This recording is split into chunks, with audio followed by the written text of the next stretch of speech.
തെറ്റിദ്ധരിച്ചെടുക്കാനുള്ളവർ എടുത്തോളൂ. That's it. നിങ്ങളുടെ മനസ്സിന്റെ നിങ്ങളുടെ കണ്ണിന്റെ തോന്നല്. അതേ എനിക്ക് പറയാനുള്ളൂ. അല്ല രേണു, ഇപ്പൊ ആ ഒരു ഇത് കണ്ടതിന് ശേഷം നിന്നെ ഇഷ്ടപ്പെടുന്ന ഒരുപാട് പേര് നെഗറ്റീവായിട്ടാണ് കമന്റ് പറഞ്ഞിട്ട് കാര്യമില്ല. കാണുന്നവന്റെ കണ്ണിലെ കുരുവാണ്, അല്ലെങ്കിൽ കാണുന്നവന്റെ കണ്ണിലെ സൗന്ദര്യമാണ്. അല്ലെങ്കിൽ ബ്ലോഗർമാരെ വിട്, ബ്ലോഗർമാരല്ല ഞാൻ പറഞ്ഞോട്ടെ, അത് എന്ത് ചെയ്യാൻ പറ്റും? അവരുടെ ഇഷ്ടത്തിന്. അങ്ങനെ യാതൊരു നിലപാടും ഇല്ലാത്ത പുതിയൊരു അപരാധം വന്നിട്ടുണ്ട്. ആരാന്ന് വെച്ച് കഴിഞ്ഞാൽ സജീന വ്ളോഗ്സ്, രേണുവിന്റെ അടുത്ത സുഹൃത്ത്.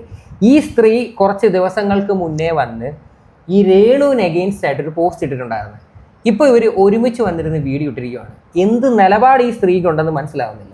4 ദിവസം മുമ്പ് കുറ്റം പറഞ്ഞു. 4 ദിവസം മുന്നേ കുറ്റം പറയുക മാത്രമല്ല, ഇവരൊരു ആ പോസ്റ്റ് ഇവര് റീ എഡിറ്റ് ചെയ്ത് കണ്ടായിരുന്നോ? പോസ്റ്റ് ഇട്ടിട്ട് നൈസ് ആയിട്ട് റീ എഡിറ്റ് ചെയ്യുന്നതിന്റെ റീസൺ ഒക്കെ ഇപ്പൊ പറയുന്നു. അതാ ആദ്യമേ നമുക്ക് ആ വീഡിയോ കാണാം. തെറ്റിദ്ധരിച്ചെടുക്കാനുള്ളവർ എടുത്തോളൂ. That's it. നിങ്ങളുടെ മനസ്സിന്റെ നിങ്ങളുടെ കണ്ണിന്റെ തോന്നല്. അതേ എനിക്ക് പറയാനുള്ളൂ. അല്ല രേണു, ഇപ്പൊ ആ ഒരു ഇത് കണ്ടതിന് ശേഷം നിന്നെ ഇഷ്ടപ്പെടുന്ന ഒരുപാട് പേര് നെഗറ്റീവായിട്ടാണ് കമന്റ് പറഞ്ഞിട്ട് കാര്യമില്ല. കാണുന്നവന്റെ കണ്ണിലെ കുരുവാണ്, അല്ലെങ്കിൽ കാണുന്നവന്റെ കണ്ണിലെ സൗന്ദര്യമാണ്. അല്ലെങ്കിൽ ബ്ലോഗർമാരെ വിട്, ബ്ലോഗർമാരല്ല ഞാൻ പറഞ്ഞോട്ടെ, അത് എന്ത് ചെയ്യാൻ പറ്റും? അവരുടെ ഇഷ്ടത്തിന് എനിക്ക് ജീവിക്കാൻ പറ്റത്തില്ല ചേച്ചി. എനിക്ക് അവരുടെ ഇഷ്ടത്തിന് ജീവിക്കാൻ ഇതുവരെ സപ്പോർട്ട് ചെയ്തോണ്ടിരുന്നവരാണ്. എനിക്ക് എന്ത് സപ്പോർട്ട്? കുറെ നെഗറ്റീവ് പോസിറ്റീവ് കമന്റ്സ് ആണോ? അത് സപ്പോർട്ടാണ്. എനിക്ക് മാസം കൊണ്ട് ഇവരാരും കൊണ്ട് പൈസ തരുന്നില്ല. അപ്പൊ പിന്നെ അവർ പറയുന്ന അക്ഷരം പ്രതി അനുസരിക്കേണ്ട കാര്യം എനിക്കില്ല ചേച്ചി. അതുകൊണ്ട് ചേച്ചി പറയുന്നത് പിന്നെ എനിക്ക് ഞാൻ കേട്ടിട്ടുണ്ട് കാര്യങ്ങളൊക്കെ ഞാൻ ശ്രദ്ധിക്കാം. ഞാൻ ചേച്ചിയോട് ഇപ്പൊ പറയാം. ചേച്ചി പറയുന്ന കാര്യങ്ങളൊക്കെ ഞാൻ ശ്രമിക്കാം. എല്ലാരും ഇപ്പൊ പറയുന്നത് ശ്രീതു ഒരു ഇതിട്ട് അതോളം സ്റ്റാൻഡ് നിലപാട്. സത്യം പറയട്ടെ, ശ്രീതു എന്റെ ഫ്രണ്ട് ഒന്നുമല്ല. ചേച്ചി എന്റെ ഫ്രണ്ടാണ്. ചേച്ചിയുടെ ശ്രീതു എന്റെ ഫ്രണ്ടല്ല. ഞാൻ ആദ്യമായിട്ട് ശ്രീതുവിനെ കാണുന്നത് ഈ 1 മാസം മുമ്പ് ശ്രീതു എന്ന് പറഞ്ഞിട്ട് മൂന്ന് പേരും കൂടെ ഒരുമിച്ച് വന്നിരുന്ന് അച്ഛനെ കുറ്റം പറഞ്ഞ വീഡിയോ നിങ്ങൾ എല്ലാരും കണ്ടാണ്. എന്ത് നിലപാടുണ്ട് ഇവൾക്കൊക്കെ? സത്യം പറഞ്ഞ അറിയാൻ മേലാണ്ട് ചോദിക്കുവാണ്. സോഷ്യൽ മീഡിയയിൽ തന്നെ അവൈലബിൾ ആണ് നിങ്ങൾ ഇട്ടേക്കുന്ന വീഡിയോസ് എല്ലാം. ഒരു ഉളുപ്പമില്ലാതെ ഇങ്ങനെ വന്നിരുന്ന് പറയുമ്പോഴത്തേക്ക് അതിനെപ്പറ്റി ഒന്ന് ചിന്തിക്കുക. ഇവിടെ സജീനെ ഇപ്പം വന്നിരുന്ന വലിയ രീതിയിൽ ഡയലോഗ് അടിക്കുന്നുണ്ടല്ലോ. സജീനെ കൂടെ കുത്തിയിട്ടാണ് രേണു പറഞ്ഞിരിക്കുന്നത്. അതായത് നെഗറ്റീവായിട്ട് കാണുന്നവരുടെ കണ്ണിൽ ഗുരുവാണ്. നേരത്തെ പോസിറ്റീവ് പറഞ്ഞാൽ ഇപ്പൊ ഒരുപാട് പേര് നെഗറ്റീവ് പറയുന്നുണ്ട്. അപ്പൊ കണ്ടു കഴിഞ്ഞാൽ കണ്ണിൽ ഗുരുവാണ്. അപ്പൊ ആ ഗുരുവിൽ ഒന്നാ കൂട്ടിരുന്ന് സംസാരിച്ചോണ്ടിരിക്കുന്നത് വേറൊരു കാര്യം, അതൊന്നും പറയുന്നില്ല. ഇനി ഈ ഗുരു തന്നെ രേണുവിന്റെ ആ കുറച്ച് വീഡിയോസ് ഇറങ്ങിയിട്ടുണ്ടായിരുന്നു 4 ദിവസം മുമ്പുള്ള വീഡിയോ. അന്ന് പറയുന്ന കുറച്ച് ഡയലോഗ് കേൾപ്പിച്ചു തരാം.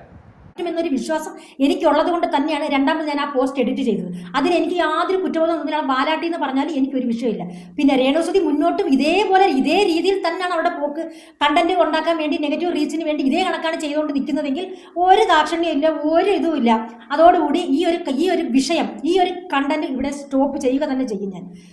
എന്തോ എങ്ങനെ ഓന്തിനും ഇവർക്ക് മാത്രം ഇതുപോലെ പെട്ടെന്ന് കാര്യങ്ങൾ മാറ്റാനായിട്ട് ഇത്രയും നിലപാടില്ലാത്ത ഒരു സ്ത്രീയെ ഉണ്ടല്ലോ ഈ അടുത്തെങ്കിൽ നമ്മൾ. ഞാൻ വിചാരിച്ചിരിക്കുന്ന ലോകത്ത് ഒരു നിലപാടും ഇല്ലാത്തത് ഈ രേണു സുധിക്കാന്നാ. കഴിഞ്ഞ 4 ദിവസം മുമ്പ് ഞാനൊരു വീഡിയോ എന്റെ ചാനലിൽ ഇടണമെന്ന് വിചാരിച്ചു. Welcome to Renu Sudhi universe എന്ന് പറഞ്ഞിട്ട് ഇവർ റിട്ടേൺ ആണെന്ന് പറഞ്ഞ ഒരു വീഡിയോ ഇടണമെന്ന് വിചാരിച്ചു. പക്ഷേ ഇത് കണ്ടതോടെ മനസ്സിലായി ഇവർ അന്നേരം കിട്ടേണ്ട റീച്ച് എന്തോ അതിനുവേണ്ടി മാത്രം ചെയ്യുന്ന പരിപാടികളാണ്. അതാ അല്ല, ഇവർ പറഞ്ഞു കണ്ടില്ലേ രേണു സുധി ഇനി ഇങ്ങനെയുള്ള പ്രവർത്തികളുമായിട്ട് വന്നു കഴിഞ്ഞാൽ ഞങ്ങൾ ഒരിക്കലും സപ്പോർട്ട് ചെയ്യത്തില്ല എന്ന്. എന്നിട്ടാ ഇപ്പൊ അവിടെ ചെന്ന് രേണുവിന്റെ ഷൂട്ടിംഗ് ലൊക്കേഷനിൽ ചെന്ന് രേണുവിനെ തപ്പിപ്പിടിച്ച് കൂടെടുത്ത് വീഡിയോ ചെയ്തേക്കുന്നത്. ദേവ് പറഞ്ഞല്ലോ, ആദ്യം ഇട്ട പോസ്റ്റ് എഡിറ്റ് ചെയ്ത് എന്ത് രേണുസുതി ഭീഷണിപ്പെടുത്തിയോ, അതല്ലെങ്കിൽ എനിക്ക് പൈസ തന്നോന്നു. നിങ്ങൾ വീഡിയോ ചെയ്യുന്നതും നിങ്ങളൊരു റിയാക്ഷൻ ചെയ്യുന്നതും നിങ്ങളുടെ രീതിക്ക്, അതായത് നിങ്ങൾക്ക് നടക്കുന്ന സംഭവങ്ങളാണ് ദേവു പറഞ്ഞത്. എനിക്ക് വളരെ വ്യക്തമായിട്ട് അറിയാം. കാരണം അങ്ങനെ തന്നെയാണ് എല്ലാ യൂട്യൂബേഴ്സ്മാരും. സന്തോഷം കൊണ്ട് വിളിക്കുന്നതായിരിക്കും, സ്നേഹം കൊണ്ട് വിളിക്കുന്നതാ, അല്ല വേറെ ഒന്നുമല്ല.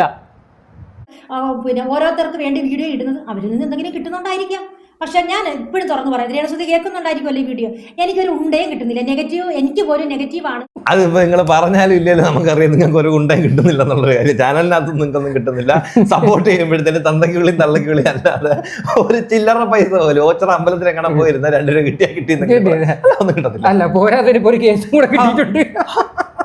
അതൊക്കെ അങ്ങനെങ്കിലും കിട്ടിയില്ലേ? വഴി അച്ഛനെ തെര വിളിക്കാൻ പോയിരിക്കുന്നത് അടിച്ചങ്ങ് കൈ കൊടുത്ത അച്ഛൻ കേസ് കിട്ടിക്കൊണ്ടിരിക്കുന്നത് എന്തിന് ഒരു. അപ്പൊ അച്ഛന് അതുകൊണ്ടായില്ലേ ഇപ്പൊ അച്ഛനെ കുറിച്ച് ഇനി ഒന്നും പറയാൻ ഞാൻ വിചാരിച്ച അച്ഛനോട് സ്നേഹം കൊണ്ട് കേസ് വരെ നിലവിലായി. അതിലല്ലാതെ അത്രയും അല്ലാതെ എനിക്ക് രേണുവിനെ ഞാൻ സപ്പോർട്ട് ചെയ്തത് കൊണ്ട് എനിക്കൊന്നും കിട്ടുന്നില്ല, ഒരു വകയും കിട്ടുന്നില്ല. അത് ദയവ് ആദ്യം മനസ്സിലാക്കണം. മനസ്സിലായല്ലോ? ഇപ്പൊ നമ്മൾ ഇത്രയും നാളും കൂടെ നിന്നിട്ട് ഒരവസരം നമ്മൾ ആർക്കും കൊടുക്കാം. ആ ഒരു അവസരവും കഴിഞ്ഞ് ഇത് തന്നെയാണ് രേണുസുധിയുടെ മുന്നോട്ടുള്ള പോക്കെങ്കിൽ താനും ജീവനോടുണ്ട്, ഞാനും ജീവനോടുണ്ടെങ്കിൽ താൻ അന്നേരം കണ്ടോ സജീനയുടെ പ്രതികരണം എങ്ങനെയാണെന്ന്. അത് വാലാട്ടുവാണോ വാലാട്ടിയാണോ എന്ന് അന്നേരം ദേവുവിന് മനസ്സിലാവും. ഇപ്പൊ ഇത് വാലാട്ടിയാണോ അല്ലാത്തതാണോ എന്ന് ജനങ്ങൾ തന്നെ തീരുമാനിക്കും. കാര്യം എല്ലാരും ജീവനോടുള്ളത് കൊണ്ട് 2 ദിവസത്തിനകത്ത് തന്നെ റിസൾട്ട് അറിയാൻ പറ്റും. വാലാട്ടുന്നതാണോ ആട്ടാതെയാണോ എന്നുള്ളത് കൃത്യമായിട്ട് പറയാം. വാലാട്ടിക്കൊണ്ട് തന്നെ മറുപടി പറഞ്ഞിരിക്കുന്നത്. ഈ സജീന വീഡിയോ കാണുന്നുണ്ടെങ്കിൽ നിങ്ങൾ നോക്കിക്കോ, ഈ രേണു തന്നെ വന്ന് അധികം വൈകാതെ നിങ്ങളെ തന്തയ്ക്ക് വിളിച്ചിരിക്കും. യാതൊരു മാറ്റവും ഇല്ല. കാര്യം ഈ ആരൊക്കെ സഹായിച്ചിട്ടുണ്ടോ, ആരൊക്കെ നല്ലത് പറഞ്ഞ് കൂടെ വന്നിട്ടുണ്ടോ അവരെല്ലാം രേണു കയറി വിളിച്ചിട്ടുണ്ട്. അതുകൊണ്ട് അധികം വൈകാതെ തന്നെ നിങ്ങൾക്കും കിട്ടുന്നതായിരിക്കും. അതുകൊണ്ട് നിങ്ങൾ ഒന്നുകൊണ്ടും വിഷമിക്കണ്ട. പിന്നെ രേണുവിന്റെ ഷോർട്ട് ഫിലിമിനെ പറ്റി നിങ്ങൾ തന്നെ, അത് എന്തിന് ഡയറക്ടറിനെ വരെ നിങ്ങൾ തെറി വിളിച്ചൊരു വീഡിയോ ഇട്ടിട്ടുണ്ട്. അതിനെക്കുറിച്ച് പറയുമ്പം അതിനകത്തുനിന്ന് മനസ്സിലാവുന്ന വെച്ചാൽ അതിൽ അഭിനയിച്ചവരും അതുപോലുള്ള ഒരു ഏപ്പടത്തിൽ അഭിനയിക്കുകയാണെന്ന് വ്യക്തമായിട്ട് അവർ പറയുക. ആക്ട്രസുമായിട്ടായിരുന്നു ഇപ്പം കൂടെ ഇരുന്നിട്ട് ഒരു വെള്ളം അടിക്കുന്ന പരിപാടി കാണിച്ചുകൊണ്ടിരിക്കും. കാണിച്ചു കൊടുത്തു. ഇവര് കുറച്ച് ദിവസങ്ങൾക്ക് മുന്നേ ഈ രേണുവിന്റെ ഷോർട്ട് ഫിലിം എടുത്ത ഡയറക്ടറിനെ പറ്റി പറയുന്ന കുറച്ച് ഡയലോഗ് ഞാൻ കേൾപ്പിക്കാം.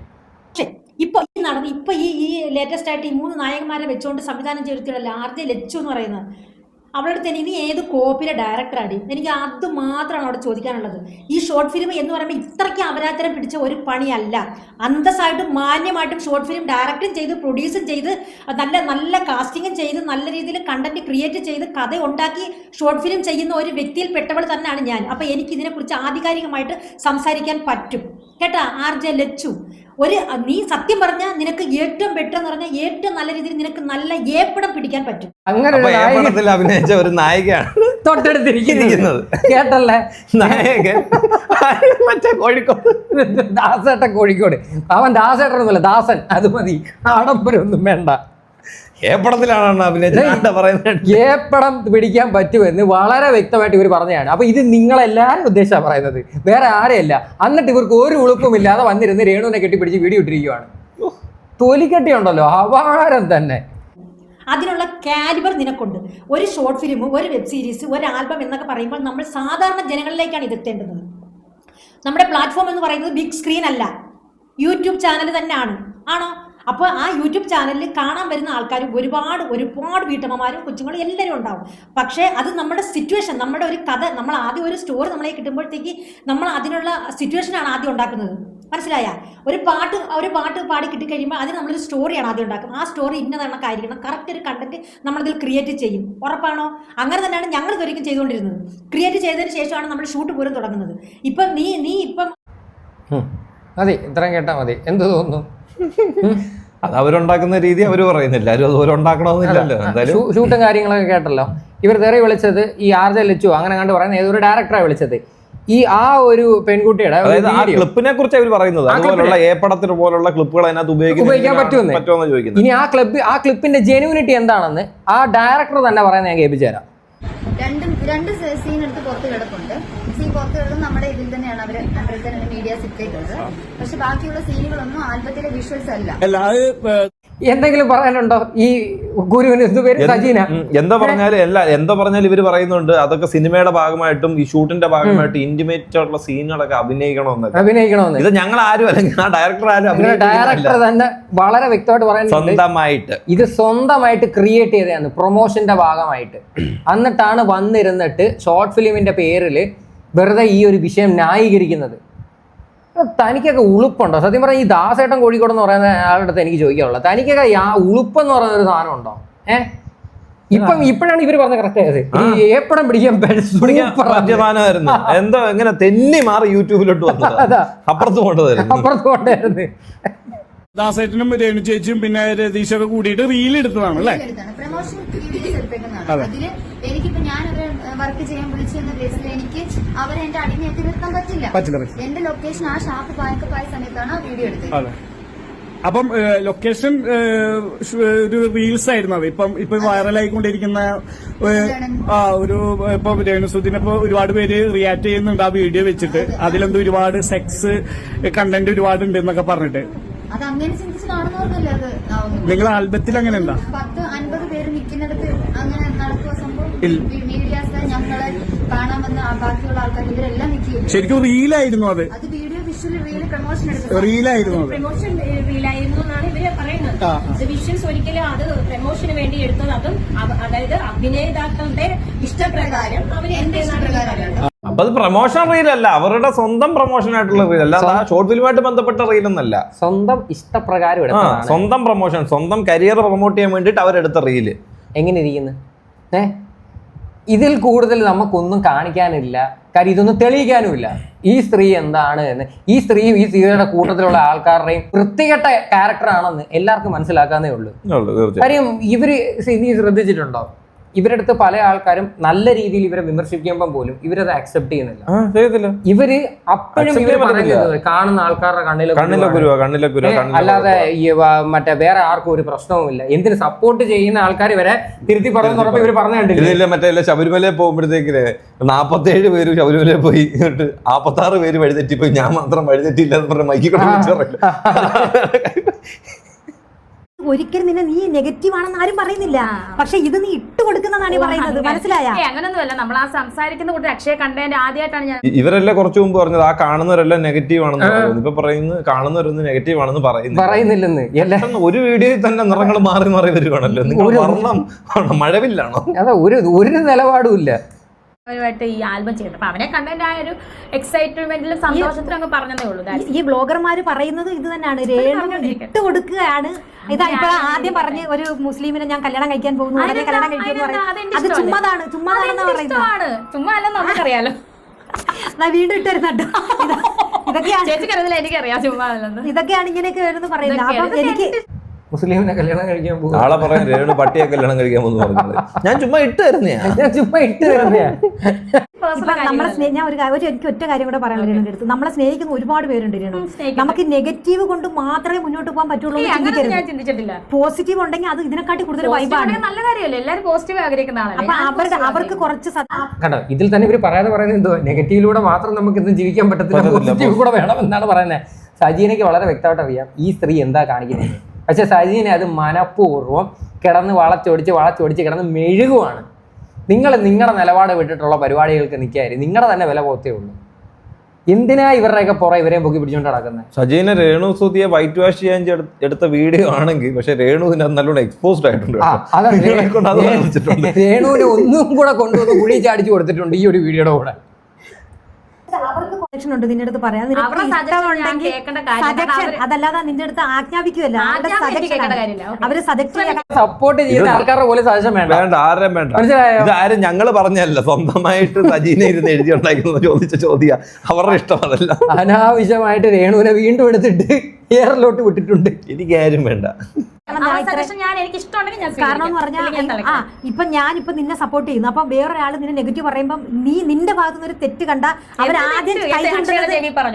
ആദ്യം അവര് കഴിച്ചുകൊണ്ടത് നീ വലിയ സപ്പോർട്ട് ആയിരുന്നല്ലോ. ഇപ്പൊ എന്ത് പറ്റി? ഇതിനൊക്കെയാണ് സപ്പോർട്ട് കാര്യമാണ്. ഞാൻ അക്ഷയുടെ ചെവിയിൽ ഇനി ചിലപ്പോ പറയാണ്ട് പറയും. അതൊക്കെ എന്റെ ഇഷ്ടമല്ല. നിങ്ങൾ ഇവരിപ്പോ പറയുന്ന അക്ഷയുടെ ചെവി പറഞ്ഞതോ അക്ഷയുടെ ഇങ്ങനെ പറഞ്ഞതോ അതൊക്കെ എന്താ നെഗറ്റീവ് ആയിട്ട് വരുന്നില്ല ചോദിക്കുന്നത്. ഇവർ തന്നെ പറയുന്നുണ്ട് ഞാൻ ഇങ്ങനെയുള്ള വീഡിയോസ് ഒന്നും ഞാൻ കാണാറില്ല. അപ്പൊ ഈ അക്ഷയുടെ ചെവി പറഞ്ഞത് നെഗറ്റീവ് ആണെന്ന് നിങ്ങൾക്ക് അറിയാം. നിങ്ങൾ ഈ ഒരേ പോയിന്റിൽ തന്നെ ഇത് നെഗറ്റീവ് ആണെന്ന് നിങ്ങളിത് പറയണമെന്നുണ്ടെങ്കിൽ കറക്റ്റായിട്ട് നിങ്ങളായിട്ട് തന്നെ ഓരോ നെഗറ്റീവ് ഇട്ട് കൊടുക്കുവാണല്ലോ. അതുകൊണ്ടല്ലോ കൃത്യമായിട്ട് ഇത് പോയിന്റ് ഔട്ട് ചെയ്ത് നിങ്ങൾ പറയും ഇതൊരു നെഗറ്റീവ് ആണല്ലോ എന്നുള്ളൊരു കാര്യം. നെഗറ്റീവ് എവിടെ വരുമെന്ന് ആൾക്കാർ എവിടെ ക്ലിക്ക് ചെയ്യുന്നുള്ള കാര്യം. കഴിഞ്ഞ ദിവസം ഒരു വട കാണിക്കുന്നു എന്ന് പറഞ്ഞോണ്ടൊരു വട കാണിക്കുന്നു. അയ്യോ എന്റെ വട സാരി പിടിച്ച് അടുപ്പിച്ചിരുന്നു. ആരെങ്കിലും നിങ്ങൾ കാണുന്ന ആരെങ്കിലും അതിനെ കുറിച്ച് ചിന്തിച്ചാണ് വടയെന്ന് കേൾക്കുമ്പോൾ നമ്മൾ പ്ലേറ്റിലോട്ടേ നോക്കത്തുള്ളൂ. ഉടനെ സാരി പിടിച്ച് മാറ്റിയിടുന്നു. ഇവർക്കറിയാം അവിടെ ടോക്ക് വരണം, ഈ സാധനത്തിന് ടോക്ക് വരണം. നമ്മുടെ റൂമിൽ ഒന്നിച്ചല്ലായിരുന്നോടാ നടന്നിരുന്നെങ്കിൽ വല്ലതും പറയുന്നതിൽ കുഴപ്പമില്ലായിരുന്നു. അപ്പൊ പറയുമ്പോഴത്തേന് ഇവരുടെ ഒരു ഉദ്ദേശം നോക്കി ഏത് രീതിയിലുള്ള റീച്ചാണ് ഈ പറയുന്ന നെഗറ്റീവ് കൂടെ എങ്ങനെങ്കിലും വളരുക എന്നുള്ളത് മാത്രമേ ഉള്ളൂ. കാര്യം അതുകൊണ്ട് മാത്രമേ ലൈംലൈറ്റിൽ നിൽക്കാൻ പറ്റത്തുള്ളൂ. നെഗറ്റീവ് കാണിക്കുന്ന വീഡിയോക്ക് മാത്രമാണ് ഇവർക്ക് റീച്ച് ഉള്ളത്. നിങ്ങൾ ശ്രദ്ധിച്ചു നോക്കിയാൽ ഇവർ സീറ്റ് ബെൽറ്റ് മാറ്റുന്ന ഒരു സീൻ ഉണ്ടല്ലോ, അതൊക്കെ അത്യാവശ്യം നല്ല മില്യൺസ് വീഡിയോസ് ആൾക്കാർ കണ്ടിട്ടുണ്ട്. അത്രയും വ്യൂസ് ഉണ്ട്. അത്രയും വ്യൂസ് വന്ന കാരണം എന്താ? ഇവർ ഇങ്ങനെയുള്ള പ്രവർത്തികൾ കാണിക്കുന്നതിന്റെ പേരിലാണ്. പിന്നെ രണ്ടാമത്തെ കാര്യം, ഇവര് ആ ചെവിയിൽ പറഞ്ഞ സീൻ ഉണ്ടല്ലോ, ചെവിയിൽ പറഞ്ഞ തന്നെ അവർ എന്തുമായിരിക്കും ചെവിയിൽ പറഞ്ഞത്? ക്യാമറ നമ്മളെ ഫോക്കസ് ചെയ്യുന്നുണ്ട്, അതുകൊണ്ട് ഇങ്ങനെ തന്നെ എന്താ അവർക്ക് അറിയാം. അത് തന്നെ എല്ലാം ഇതൊക്കെ പിടിച്ചു തൂങ്ങുന്നത് എനിക്കറിയത്തില്ല. ഇത്രയും നെഗറ്റീവ് ഇങ്ങനെ ഈ ഒരു ഷോർട്ട് ഫിലിം ഈ ഒരു ആൽബത്തിനുണ്ട് ഇത്ര നിങ്ങളുടെ തീരുമല്ലോ എന്താണ് അതിനകത്ത് അല്ല അഭിനയമല്ല പറയുന്നത്. ഇപ്പൊ ഇതിനകത്തുള്ള ഈ പിന്നെ ആ അഭിനയം കഴിഞ്ഞ സ്റ്റാർട്ട് പറഞ്ഞത് കൂടെ കൂട്ടി നിന്ന് കൊടുക്കും. രേണു എന്തെങ്കിലും ചെയ്യുമ്പോൾ ഞാൻ കൂടെ ഒന്ന് ആടി കൊടുക്കാന്ന് പറഞ്ഞു. സത്യം. ശേഷമുള്ള ആ ഒരു കാര്യമാണ് എന്റെ പറയുന്നത്. ഇഷ്ടമല്ലേ അത് അവരോടാ, എന്റെ ഇഷ്ടമല്ലേ അത് ഞാൻ ചെയ്യട്ടെ. നിങ്ങൾക്ക് എന്താ, നിങ്ങൾ നിങ്ങളുടെ കാര്യം നോക്ക്, വീട്ടുകാരുടെ കാര്യം നോക്ക്, അല്ലെങ്കിൽ കുഞ്ഞുങ്ങളുടെ കാര്യം നോക്ക്, നിങ്ങളും ജീവിക്കും. നിങ്ങൾ എന്തിനാ എന്റെ ഇങ്ങോട്ടും കണ്ടുപറ്റിക്കൊണ്ടിരിക്കുന്നത്? ഈ ഞങ്ങളോടല്ല പറയണ്ട, അപ്പുറത്തിരിക്കുന്ന അവരോട് പറഞ്ഞു കൊടുക്കേ. കഷ്ടപ്പെട്ട് അവരൊരു വീഡിയോ എടുക്കാൻ വേണ്ടി പിടിച്ചിരുത്തിയതാ, ഞങ്ങളൊന്നും പറഞ്ഞിട്ടില്ല. അവരുടെ ഫേസ് എക്സ്പ്രഷൻ കണ്ടോ? സജീനയുടെ മുഖമേ മാറി. സജീന മുമ്പിക്കാനല്ല ഹൈപ്പറോടുകൂടി വീഡിയോ ചെയ്തോണ്ടിരുന്നത്. ഇതിപ്പം പഠിച്ചതിനേക്കാൾ വലുത് പിടിച്ചാണെന്നും പറഞ്ഞോണ്ട് എങ്ങനെങ്കിലും വീഡിയോ അവസാനിപ്പിച്ചാൽ മതി. ആ അവസ്ഥ നൈസായിട്ട് വീണ്ടും കൊണ്ടുവന്നിട്ട് വന്നിട്ടുണ്ട്. സജീനയ്ക്ക് എന്തായാലും വളരെ നന്ദിയുണ്ട്, ഇവരെ ഒന്ന് എക്സ്പോസ് ചെയ്ത് തന്നേന്. എന്തായാലും നിങ്ങളും കൂട്ടത്തെ എക്സ്പോസ് ആയി. പക്ഷെ ഇവരെ കൂടുതൽ ഒന്നും കൂടി പ്രത്യേകിച്ച് സപ്പോർട്ട് ചെയ്യുന്ന ആൾക്കാർ, സപ്പോർട്ട് ചെയ്യുന്ന വിവരദോഷികളാണ് ഇത് കാണേണ്ടത്. സജീന ഓന്തായിട്ട് എക്സ്പോസ്ഡ് ആയി. പിന്നെ സോഷ്യൽ മീഡിയ മെഴുകുക, അത് സ്ഥിരം പരിപാടി. ഇതിന് പ്രതികരിച്ചില്ല, ഇതിന് വീഡിയോ ഇട്ടില്ല എന്ന്. കാരണം നീ ഇപ്പൊ ഫോണിൽ വിളിച്ച് പറഞ്ഞിട്ടോ അല്ലെങ്കിൽ അല്ലാതെ ഒരു വോയിസ് ഇട്ടിട്ടോ ഒരു കാര്യമില്ല. കാരണം എനിക്ക് വന്ന ആ കമന്റുകളെല്ലാം ഞാൻ രേണുവിനെ ഇന്നലെ കാണിച്ചു, കാണിച്ച് ഞാനത് കേൾപ്പിച്ചും ഒക്കെ കൊടുത്തിട്ട് ഞാൻ പറഞ്ഞു, രേണു ഇവർക്ക് കുറച്ച് ചോദ്യങ്ങൾ ചോദിക്കാനുണ്ട്. അത് ആ ഒരു ഉത്തരം രേണു പറയേണ്ടത് ഞാനല്ല. കാരണം ഞാൻ സപ്പോർട്ട് ചെയ്തുകൊണ്ടിരിക്കുന്നു, അതേ ഉള്ളൂ. അപ്പം എനിക്ക് നിങ്ങളുടെ ആ ചോദ്യങ്ങൾക്കുള്ള ഉത്തരം കറക്റ്റായിട്ട് തരാൻ പറ്റുന്നത് രേണുവിനാ. അപ്പൊ നിങ്ങൾ ചോദിച്ച ചോദ്യങ്ങളെല്ലാം ഞാൻ രേണുവിനോട് പറഞ്ഞിട്ടുണ്ട്, രേണു അതിന് ഉത്തരവ് പറഞ്ഞിട്ടുണ്ട്. എനിക്കൊന്നും പറയാനില്ല. സ്നേഹിക്കുന്നവർ വീണ്ടും സ്നേഹിക്കുക, സപ്പോർട്ട് ചെയ്യുന്നവർ വീണ്ടും. അപ്പൊ സ്നേഹിക്കുന്നവർ വീണ്ടും സ്നേഹിക്കുന്ന പറഞ്ഞ കാര്യം, നേരത്തെ സ്നേഹിക്കുന്നവർ പറഞ്ഞ ഉണ്ടാകുന്നല്ലോ. സ്നേഹിക്കുന്നവർ വീണ്ടും നിന്നെ സ്നേഹിക്കാനായിട്ട് മക്കളെ കെട്ടിച്ചേരാൻ പോന്നു സ്നേഹിക്കാനെന്ന്. യാതൊരു ഉളുപ്പും നാണവും ഇല്ലാത്ത ഒരു സ്ത്രീ. എന്തായാലും കൂട്ടത്തിൽ കൂടിയ ആൾക്കാർ പറ്റിയ ആൾക്കാരാ, അതിൽ കൂടുതൽ വേറെ ഒന്നും പറയാനില്ല. ഇവർ ഈ ഒരു അപരാധം ഒരിക്കലും ലൈഫിൽ നിർത്താനും പോകുന്നില്ല. ഇത് അവർ നിർത്തത്തില്ല. ഇതുപോലെയുള്ള മണ്ടയടച്ച ഡയറക്ടർമാരും ഇതിനെ അഭിനയിക്കാൻ കുറെ വാണങ്ങളുള്ള രേണു സുധി വളർന്നുകൊണ്ടേ ഇരിക്കും. അങ്ങനെ മേലോട്ടൊന്നുമല്ല, പോകുന്ന പോക്കിൽ ഇങ്ങനെ ഒരു ഒഴുക്ക് എങ്ങോട്ടാ വന്നാൽ അങ്ങോട്ട് ചെറുതായിട്ടൊരു ചാല് ഇങ്ങോട്ട് വെട്ടി അങ്ങോട്ട് വളഞ്ഞു, പിന്നെ കറങ്ങി ഇങ്ങോട്ട്, അങ്ങനെ പൊക്കത്തേ ഉള്ളൂ. മേലോട്ടും താഴോട്ടൊന്നും കറന്നില്ല. പറയുന്നതിനൊരു വ്യക്തതയില്ല, പറയുന്ന സ്റ്റാൻഡിൽ ഉറച്ചു നിൽക്കാൻ പറ്റുന്നില്ല, വ്യക്തമായിട്ടൊരു അഭിപ്രായമില്ല. എന്തെങ്കിലും ഒരു കാര്യം പറഞ്ഞിട്ടുണ്ടെങ്കിൽ അതിനെതിരെ ആരെങ്കിലും പറയുകയാണെന്നുണ്ടെങ്കിൽ അത് മുമ്പ് അവരെ സപ്പോർട്ട് ചെയ്ത വ്യക്തികളാണെങ്കിൽ പോലും പിൽക്കാലത്ത് ഒരു നെഗറ്റീവ് പറയുകയാണെങ്കിൽ അവരെ എതിർത്ത് സംസാരിക്കുക, ഇതൊക്കെ തന്നെ പൊക്കോണ്ടിരിക്കുന്നത്. ഒരു ബിഗ് ബോസ് കഴിഞ്ഞപ്പോൾ ഏകദേശം കുറച്ചൊക്കെ പോസിറ്റിവിറ്റിയിലോട്ടൊക്കെ വന്നിരുന്നുള്ള കാര്യം പറയാം. അത് കംപ്ലീറ്റ് പോയി. തേങ്ങ അടിച്ചുടച്ചാണ് പോയിട്ടുണ്ട്. ഇവരായിട്ട് തന്നെയാണ് നശിപ്പിച്ചത്. പോസിറ്റീവ് പറ്റത്തില്ല, പോസിറ്റീവിൽ എക്സിസ്റ്റ് ചെയ്യാൻ പറ്റത്തില്ല. പോസിറ്റീവ് എക്സിസ്റ്റ് ചെയ്യുകയാണെന്നുണ്ടെങ്കിൽ ഒരിക്കലും ഈ പറയുന്ന ആ വീടോ ഭർത്താവ് എന്നുള്ള വ്യക്തിയുടെ പഴയ പേരോ ഒന്നും കളയാൻ പറ്റത്തില്ല. കിട്ടാറായിട്ടുണ്ട്. ഇന്നലെ ഇൻസ്റ്റയിൽ സ്റ്റോറി ഉണ്ടായിരുന്നു, എനിക്ക് ഒറ്റയ്ക്ക് ചോദിക്കാൻ വയ്യ, എനിക്കൊരു തുണ വേണോ. മുസ്ലിം വിഭാഗം ഉണ്ടല്ലോ, പിന്നെ കുഴപ്പമില്ലല്ലോ. എന്നാലും ശരി.